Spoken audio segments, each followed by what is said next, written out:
Bismillahirrahmanirrahim. Assalamualaikum warahmatullahi wabarakatuh.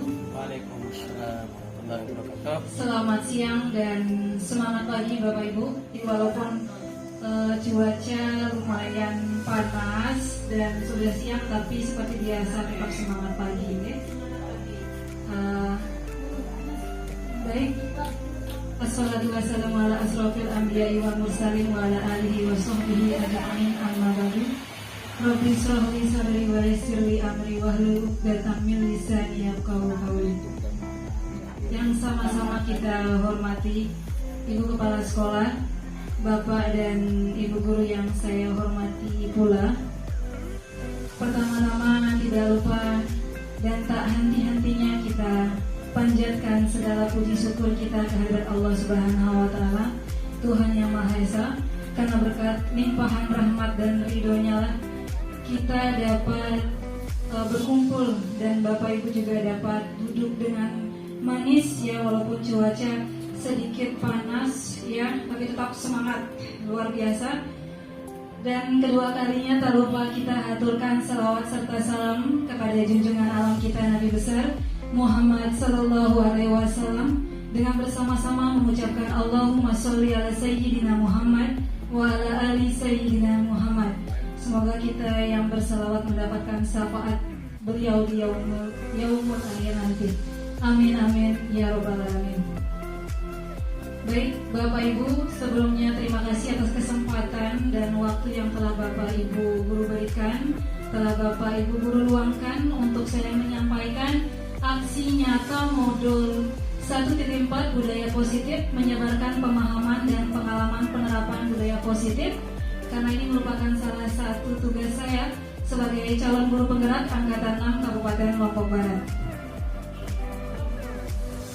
Baik Bapak Ibu, sebelum kita mulai ke materi, saya ucapkan selamat datang kepada Bapak dan Ibu Guru, para guru hebat. Mari belajar bersama, berkolaborasi, saling mendukung demi terwujudnya disiplin positif di sekolah kita tercinta SDN 1 Dasantereng Sedensa Santer Api.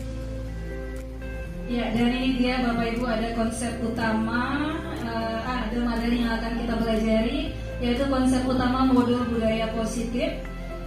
Sebelumnya Bapak Ibu telah kita ketahui bahwa sebelumnya Bapak dan Ibu Guru sudah sering sekali menerapkan budaya-budaya positif di sekolah kita tercinta ini. Jadi di sini bukan berarti ketika saya berada di depan ini saya lebih pintar atau lebih mahir atau lebih banyak ilmu daripada Bapak Ibu Guru, tetapi di sini saya mengajak Bapak dan Ibu Guru untuk berdiskusi, saling sharing terkait budaya positif di kelas maupun di sekolah kita. Dan adapun materinya yang pertama yang akan kita bahas nanti yaitu perubahan paradigma belajar, kemudian ada disiplin positif, selanjutnya kebutuhan dasar manusia, motivasi perilaku manusia, posisi kontrol restitusi, keyakinan kelas, dan segitiga restitusi yang terakhir.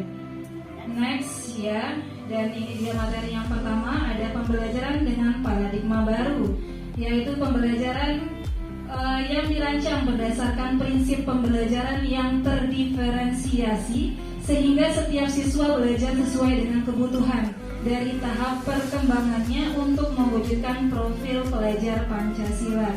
Nah, seperti yang sering kita terapkan mungkin secara tidak sadar Bapak Ibu, bahwa sebelumnya kita lebih menekankan kepada teacher center learning atau pembelajaran yang berpusat kepada guru. Artinya terkadang guru itu lebih mementingkan kehendaknya dalam proses pembelajaran di kelasnya tanpa melihat perbedaan setiap individu atau perbedaan karakteristik setiap siswa di dalam kelasnya, dan tanpa melihat tercapainya tujuan pembelajaran tersebut ya. Dan sekarang bahkan sudah masuk ke dalam implementasi kurikulum merdeka bahwa proses pembelajaran harus berdiferensiasi, artinya guru harus melihat perbedaan atau keunikan dari masing-masing siswa di setiap kelasnya masing-masing, dan semuanya itu tentunya untuk mewujudkan profil pelajar Pancasila. Ya Bapak Ibu, masih ingat Bapak Ibu profil pelajar Pancasila terdiri dari 6 dimensi ya. Yang pertama, beriman dan bertakwa. ya dan berakhlak mulia. Yang kedua, berkebinekaan global. Yang ketiga, bergotong royong. Yang keempat, mandiri. Dan yang kelima, kreatif. Dan yang terakhir ada bernalar kritis. Lanjut. Ya, selanjutnya ada kebutuhan dasar manusia. Jadi kita saja sebagai guru terkadang memiliki kebutuhan dasar, apalagi juga siswa-siswa kita. Yang pertama tentunya bertahan hidup. Bertahan hidup ini mungkin contohnya seperti kebutuhan akan sandang, pangan dan papan. Mungkin di sekolah kita sudah ada program sabar, sarapan bareng.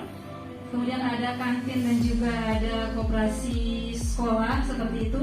Kemudian yang kedua ada kasih sayang dan rasa diterima. Mungkin kita melihat banyak sekali siswa kita yang terkadang caper, ya, cari perhatian. Mungkin itu di keluarganya kurang mendapatkan rasa kasih sayang dan rasa diterima, sehingga di sekolah dia lebih condong untuk untuk melakukan tindakan-tindakan yang terlihat membutuhkan kasih sayang dan rasa diterima. Misalnya ada yang ingin terkadang tiba-tiba memeluk gurunya seperti itu. Lanjut, kemudian penguasaan. Mungkin di sini penguasaan ketika siswa tersebut merasa ingin menang sendiri. Mungkin di situ siswa tersebut ingin kebutuhan dasar akan penguasaannya terpenuhi. Selanjutnya kebebasan dan kesenangan. Baik, lanjut. Di sini ada motivasi perilaku manusia berdasarkan kebutuhan dasar tadi, maka muncullah motivasi perilaku manusia yang merupakan dorongan yang timbul dari diri seseorang secara sadar atau tidak sadar untuk melakukan tindakan dengan tujuan tertentu. Yang pertama yaitu menghindari ketidaknyamanan dan hukuman. Murid melakukan disiplin diri karena ia takut dihukum. Ini merupakan motivasi ekstrinsik, Bapak Ibu. Jadi ya di luar dari dalam diri siswa itu sendiri. Yang kedua, mendapatkan imbalan atau penghargaan dari orang lain. Ternyata ini juga termasuk motivasi ekstrinsik ketika murid melakukan disiplin diri karena ia ingin mendapatkan imbalan. Dan yang ketiga, ada menghargai nilai-nilai kebajikan diri sendiri. Nah, ini yang merupakan motivasi intrinsik Bapak Ibu ketika murid melakukan disiplin diri karena ia sadar akan nilai kebajikan yang berasal dari dalam dirinya sendiri.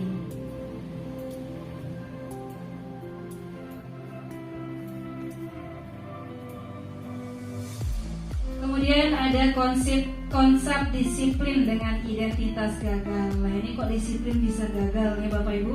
Di sini contohnya yang pertama ada hukuman, di mana hukuman itu sedikit menyakitkan, kemudian tidak nyaman, kemudian murid merasa takut, kemudian hukuman memaksa, kemudian murid menyembunyikan kesalahannya dan murid menjadi rendah diri. Yang kedua, konsep disiplin dengan identitas gagal yaitu penghargaan, di mana penghargaan ternyata tidak efektif, kemudian merusak hubungan atau sifat iri, mematikan kreativitas, menghukum dengan sistem ranking, merampas hak menghargai dirinya sendiri. Selanjutnya konsep disiplin dengan identitas sukses. Yang pertama ada konsekuensi. Konsekuensi penguatan jangka pendek perlu monitoring berkelanjutan, stimulus respon, murid menghormati peraturan, kemudian kehilangan waktu untuk merenungi kesalahan. Dan yang terakhir adalah restitusi, di mana murid bertanggung jawab untuk perilakunya, kemudian fokus pada pemecahan masalah jangka panjang, murid menghormati diri sendiri dan orang lain. Dan teori kontrol, dirinya memegang kontrol, murid bersemangat memperbaiki kesalahan.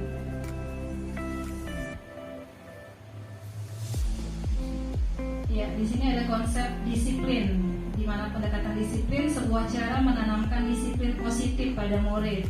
Pengertian restitusi. Restitusi adalah proses menciptakan kondisi bagi murid untuk memperbaiki kesalahan mereka sehingga mereka bisa kembali pada kelompok mereka dengan karakter yang lebih kuat. Ini berdasarkan Gosen 2004. Dan ciri-ciri restitusi yang pertama yaitu bukan menebus kesalahan tetapi belajar dari kesalahan. Kemudian memperbaiki hubungan, tawaran bukan paksaan, menuntun untuk melihat ke dalam diri, mencari kebutuhan dasar yang mendasari tindakan, fokus pada karakter bukan tindakan, dan menguatkan fokus pada solusi, menguatkan dan fokus pada solusi. Oke. Ini anu ya, kalau restitusi ini saya pengertiannya itu anak kesalahannya dengan cara yang tidak sesuai. Tawaran bukan ada tawaran, jadi ada komunikasi sama dia. Tawar kenapa maknanya dia tidak menyakiti hatinya, tidak menyakiti fisiknya.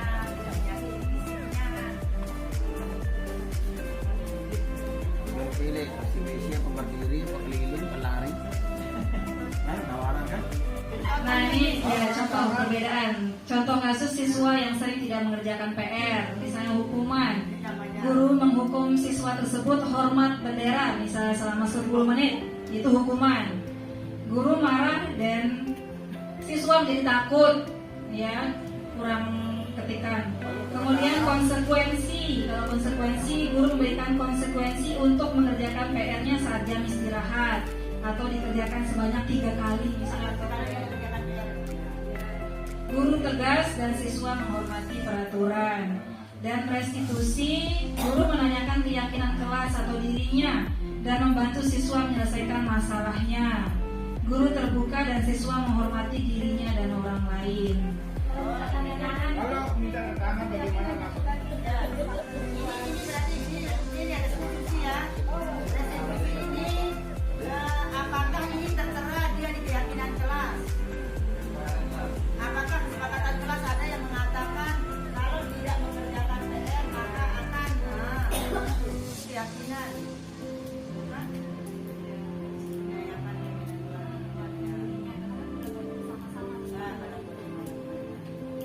Kalau sama dengan membersihkan WC, terus tidak ada kaitannya sama kesalahan yang dilakukan. Sama dengan tidak membawa baju olahraga, Membersihkan nyapu. membersihkan nyapu tidak ada kaitannya kecuali sudah disepakati. Kecuali sudah disepakati dari awal jika anak-anak tidak mengerjakan membawa baju olahraga atau tidak. Ini maka kan tidak sepakat. Kalau ada itu kita bisa datang. Nah, gimana Desia? Seharusnya memang sudah ada kesepakatan.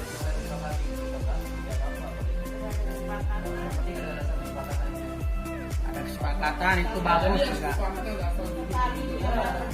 Caranya juga yang perlu diketahui, yang peneretangan harus berikan nasihat. Nah, di sini ada posisi kontrol restitusi. Yang satu ada guru yang sebagai penghukum. Yang kedua teman. Posisi kita di mana ini? Iya, benar. Karena posisi kontrol restitusi. Restitusi itu tadi kan membuat anak merenungi kesalahannya, tidak kita menghukum. Iya, Tapi membuat dia sadar. iya langsung intrinsik internal di dalam dirinya sendiri sadar.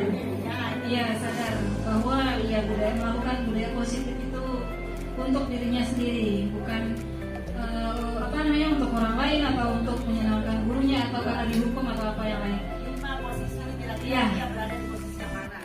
Apakah penghukum, teman, yang membuat merasa, kalau saya sendiri lebih di pembuat merasa bersalah dan pemantau. Kadang teman. Penghukum enggak. Saya pilih ada dua, tapi pada kenyataan Maunya manajer. enggak maunya pembuat merasa bersalah dan teman. Tapi anak yang kita buat itu merasa bersalah. Benar nggak bisa tetap walaupun juga merasa bersalah, tapi tetap aja. Dia tidak mau pada posisi membuat merasa bersalah.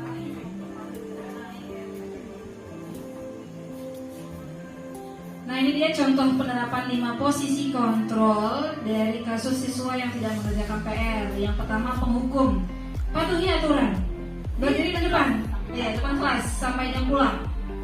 Kemudian yang pembuat rasa bersalah. Berapa kali Bu Guru harus memberitahu kamu? Bu Guru kecewa sama kamu. Ya, kemudian teman, ayolah kerjakan PR-nya. Buat Bu Guru bangga. Gak apa-apa deh untuk kali ini. Kemudian untuk pemantau, kamu sudah melanggar. Sekarang apa peraturan dan konsekuensinya? Melanggar peraturan maksudnya. Sekarang apa konsekuensinya? Jadi sebenarnya kita lebih sering ke pemantau karena kita sudah melihat.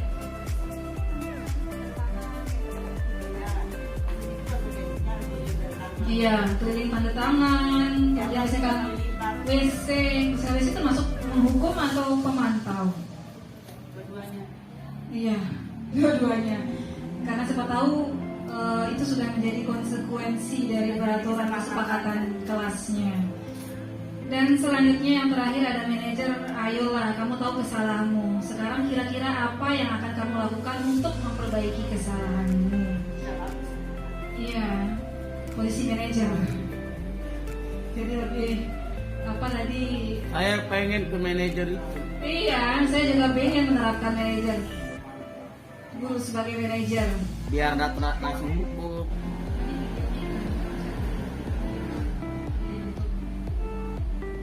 Ciri-ciri keyakinan kelas, abstrak, universal, dibuat dalam bentuk positif, sedikit saja agar mudah diingat. Mungkin ada yang buat, mungkin nanti tidak boleh telat masuk kelas, berarti itu sudah termasuk disiplin waktu, begitu Ibu ya, biar disingkat. Kemudian melengkapi atribut, mungkin ketika upacara bendera, ada dasi, topi, mungkin termasuk disiplin berpakaian dan sebagainya.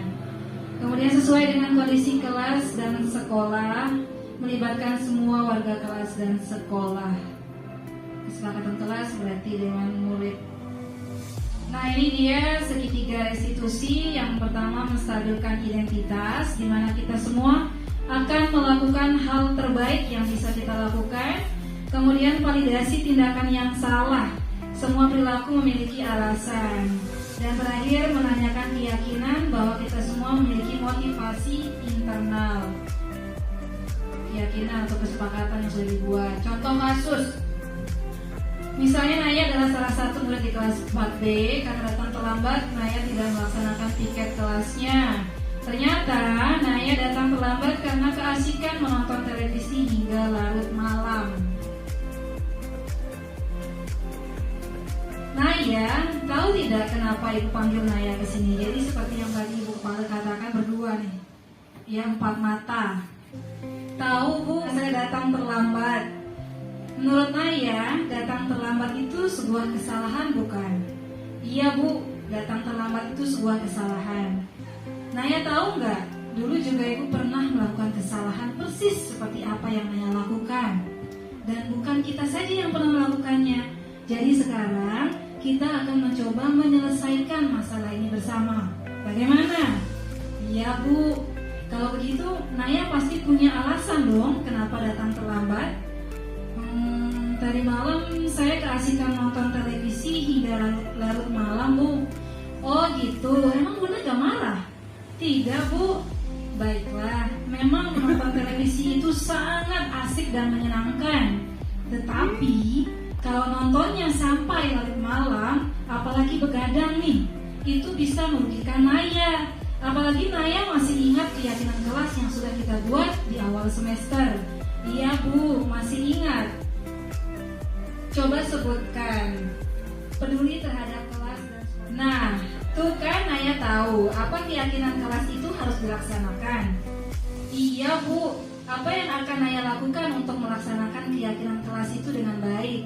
Saya tidak akan menonton televisi hingga larut malam lagi Bu, supaya saya tidak terlambat lagi ke sekolah. Nah, hebat. Bu Guru harap Naya tidak mengulanginya lagi. Iya Bu Guru.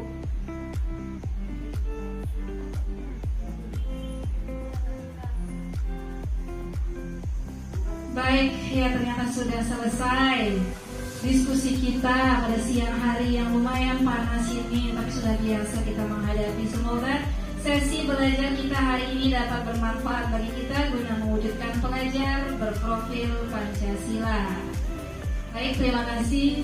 Wabillahi taufiq wal hidayah. Wassalamualaikum warahmatullahi wabarakatuh.